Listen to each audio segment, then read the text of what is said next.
नमस्ते, मेरा नाम डॉक्टर अमोल केड़कर है। मैं एक साइकेट्रिस्ट हूँ, सेक्सोलॉजिस्ट हूँ, डी एडिक्शन स्पेशलिस्ट हूँ और अकोला में as a psychiatrist, as a sexologist practice करता हूँ। आज जो टॉपिक मैं आपके सामने लेकर आया हूँ वो है वजानिस्मस। वजानिस्मस मतलब pain during sexual intercourse to the females. मतलब स्त्रियों को जब सेक्सुअल इंटरकोर्स होता है, जब सेक्सुअल रिलेशनशिप होता है, तब वजाइना में दर्द होता है। तो इसका कारण क्या है? ये पेन ड्यूरिंग सेक्सुअल इंटरकोर्स का कारण क्या है? तो वजाइना के जो इनवॉल्यूंटरी मसल्स है उनका बहुत ज्यादा स्पाज्म हो जाता है, उनका बहुत ज्यादा कॉन्ट्रैक्शन हो जाता है और उस कारण पेन होने लगता है और उस कारण सेक्सुअल इंटरकोर्स आगे नहीं बढ़ पाता। इसका ऑनसेट यूजुअली शुरुआत के तौर पर जब शुरू होता है सेक्सुअल इंटरकोर्स, नई नई शादी है, एप्रहेंशन है, मन में डर है, तब इसका प्रेवलेंस बहुत ज्यादा होता है। धीरे धीरे ये जो वजानिस्मस का जो कंडीशन है वो कम हो सकती है। इसका सबसे इंपॉर्टेंट जो सिम्टम है वो है रिलक्टेंस टू सेक्स, मतलब सेक्स में इच्छा न रखना, और दूसरा है पेन ड्यूरिंग सेक्सुअल इंटरकोर्स। इसके मुख्य मुख्य कारण क्या है, रिस्क फैक्टर्स क्या है? इसके सबसे इंपॉर्टेंट जो कारण है वो है prior history of sexual assault. अगर बचपन में सेक्सुअल असॉल्ट हुआ है, कुछ वजाइना के साथ या सेक्सुअल ऑर्गन्स के साथ अगर छेड़छाड़ हुई है, तो फीमेल्स के मन में एक डर बैठ जाता है और इस कारण सेक्सुअल इंटरकोर्स में उनको बहुत ज्यादा तकलीफ होती है। साथ ही में अगर कुछ इन्फेक्शन हुआ है, अगर कुछ ऑपरेटिव अगर कुछ प्रोसीजर हुई है, तो उस कारण भी वजानिस्मस की कंडीशन कोई भी स्त्री को आ सकती है। वजानिस्मस में समझने लायक बात यह है कि ये बहुत बड़ी बीमारी नहीं है, ये बहुत कॉमन है और ये एक टेम्पररी कंडीशन है। इसे समझना बहुत जरूरी है और ये पूरी तरह अच्छी हो सकती है। लेकिन अनफॉर्चुनेटली हमारे यहां काफी केसेस आते हैं जो बहुत अच्छे अच्छे पढ़े लिखे परिवार में होते हैं, उनको वजानिस्मस की कंडीशन होती है। वो अपने हस्बैंड को, वो अपने इन-लॉज को, पेरेंट्स को ये एक्सप्लेन करते हैं कि मुझे तकलीफ हो रही है, लेकिन एम्पैथी दिखाने के बजाय वो उनको दोष देते हैं। वो उनको ये बोलते हैं कि तुम गिल्टी हो, तुम्हारे वजह से ये कंडीशन हो रही है और तुम्हें कुछ समझता नहीं है। लेकिन ऐसा बिल्कुल नहीं है। ये स्त्री जानबूझ के कोई ड्रामा नहीं कर रही, जानबूझ के ऐसी कंडीशन को वो इनिशिएट नहीं कर रही, हिस्टेरिकल अटैक नहीं है। ये एक्चुअली एक कंडीशन है जिसमें इनवॉलेंट्री कंडीशन, इनवॉलेंट्री स्पाज्म के कारण वजाइना में इंसर्शन करना पेनिस का डिफिकल्ट हो जाता है और उस कारण पेन होना शुरू हो जाता है। वजानिस्मस स्टडी करना इंपॉर्टेंट क्यों है? क्योंकि इसके बहुत ज्यादा साइकोलॉजिकल और सेक्सुअल इंपैक्ट है। साइकोलॉजिकल इंपैक्ट यह है कि स्त्री और पुरुष दोनों बहुत ज्यादा डिप्रेशन में जा सकते हैं, उन्हें भविष्य की चिंता हो सकती है, उन्हें लॉस ऑफ सेक्सुअल इंटरेस्ट हो सकता है, पुरुषों को इरेक्टाइल डिसफंक्शन हो सकता है, प्रीमैच्योर इजैकुलेशन हो सकता है, और फीमेल्स में एक मेंटल ट्रॉमा हो सकता है। उस कारण acute stress reaction, post traumatic stress disorder, नींद ना आना, यहां तक कि सुसाइड के विचार आना, इतने ज्यादा हद तक इंपैक्ट भी फीमेल्स में इसके हो सकते हैं। इसका डायग्नोसिस बहुत ही सिंपल है।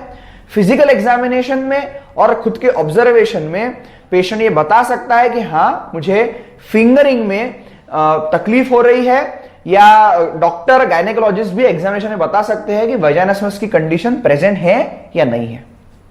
अब सबसे इंपॉर्टेंट चीज पे आते हैं, वो है वजानिस्मस की ट्रीटमेंट। ट्रीटमेंट ऑफ वजानिस्मस क्या है?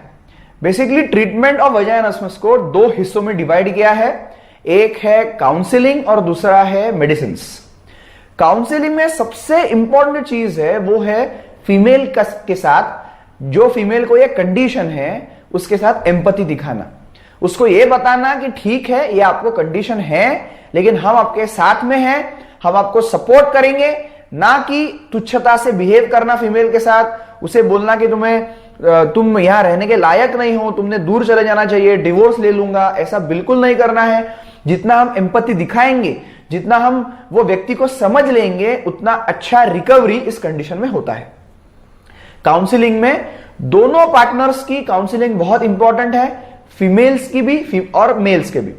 जो पुरुष है उनकी भी काउंसलिंग इंपॉर्टेंट है। उन्हें समझाना जरूरी है कि वजानिस्मस को अगर ठीक करना है तो male female interaction, male female understanding बहुत ही जरूरी है। काउंसलिंग में होता क्या है? काउंसलिंग में cognitive behavioural therapy, systematic desensitisation, graded exposure therapy, ऐसी बहुत सारी थेरेपीज है, रिलैक्सेशन थेरेपी, हिप्नोसिस, ऐसी बहुत सारी थेरेपीज है जो थेरेपी देकर वो व्यक्ति को, वो पेशेंट को हम धीरे धीरे रिलैक्स करके हम उन्हें समझा सकते हैं कि पेन करना, इंटरकोर्स करना ये बहुत ज्यादा डिफिकल्ट नहीं है और धीरे धीरे इंटरकोर्स इजी हो जाता है और पेनलेस होता जाता है। साथ ही में आजकल मार्केट में ऑनलाइन वजाइनल डायलेटर्स अवेलेबल है। वजाइनल डायलेटर्स अलग अलग साइज के होते हैं। गायनेकोलॉजिस्ट के सुपरविजन में आप वजाइनल डायलेटर्स से वजाइना डायलेट करके धीरे धीरे आप ये देख सकते हैं कि हमारा पेन कम हो रहा है या नहीं हो रहा है।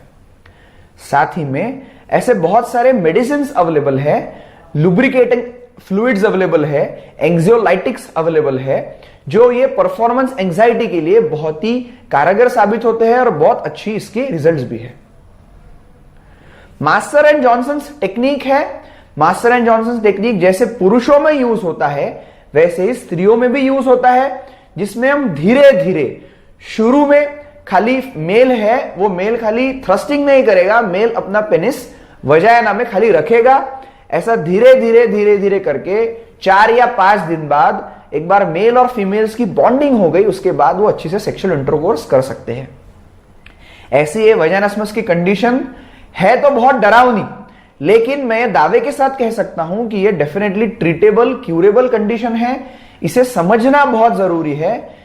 ये कंडीशन को ठीक करने में हमें टाइम लगता है, पेशेंस की बहुत जरूरत है, सेंसिटिविटी की बहुत जरूरत है। और अगर हम टाइम देंगे, पेशेंस रखेंगे, डॉक्टर्स की सलाह लेंगे, सेक्सोलॉजिस्ट और गायनेकोलॉजिस्ट की अगर सलाह लेंगे तो वजाइनिस्मस की अच्छी से ट्रीटमेंट हो सकती है और बाद में ये स्त्री, ये जो फीमेल है, ये अच्छी से सेक्सुअल रिलेशनशिप भी बना सकती है और इनका माइंड भी, ब्रेन भी बहुत रिलैक्स हो सकता है और बहुत पॉजिटिवली ये अपनी जिंदगी आगे जी सकते हैं।